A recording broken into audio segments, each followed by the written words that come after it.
welcome back to The Idle Engineer. Today we're building cutting boards and cribbage boards.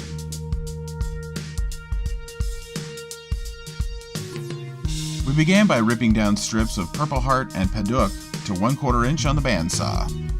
Then using Type Bond 3, the strips are glued up with walnut and maple.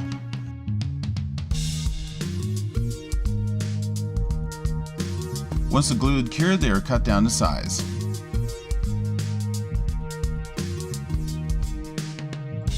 Using a planer, the boards were evened up and brought to the same thickness.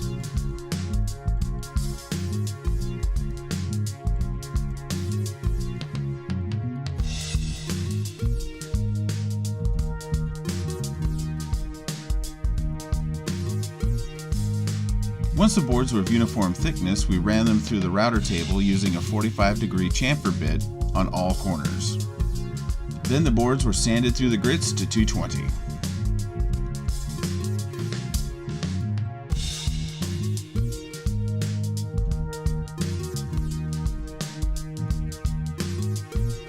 On some of the chamfers, we used the card scraper to make sure that everything was smooth.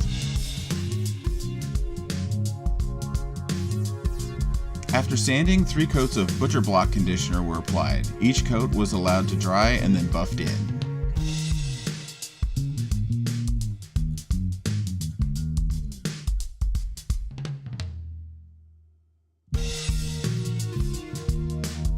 After 2 coats, rubber feet were added to the bottom.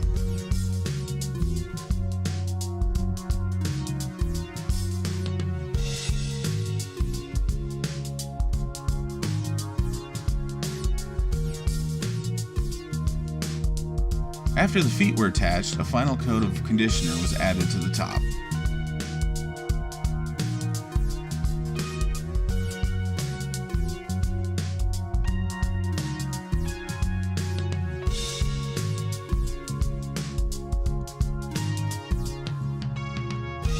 Now onto the cribbage boards.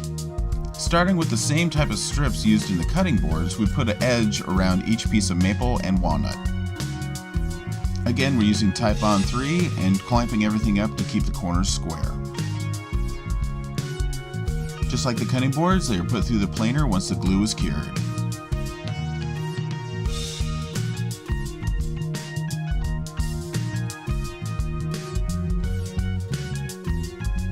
Also like the cutting boards, we put a 45-degree chamfer on all the corners. The cribbage boards were then sanded up to 320.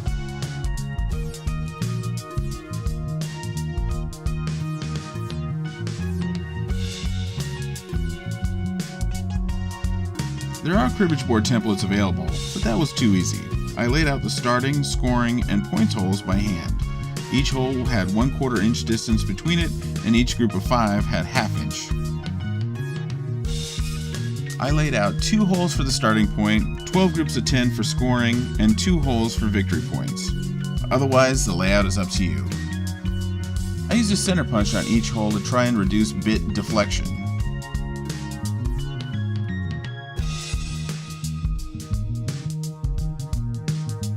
I tagged an 11/64 inch drill bit with blue tape so I had equal depth, and I began drilling holes. Lots and lots of holes.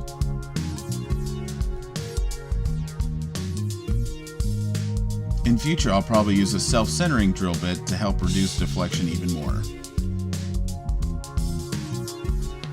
After drilling out the holes, the tops are touched up with sandpaper.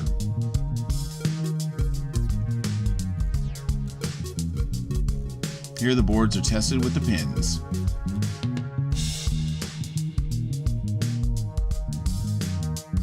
After clearing up some dust with the tack cloth, I used, of course, Tung Oil.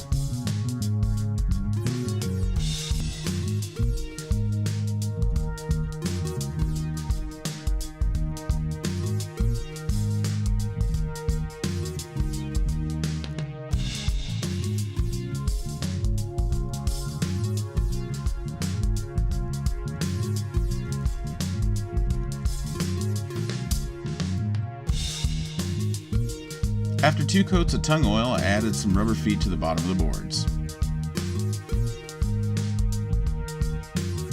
I have to say, after finishing, the walnut and paddock combination was a good decision.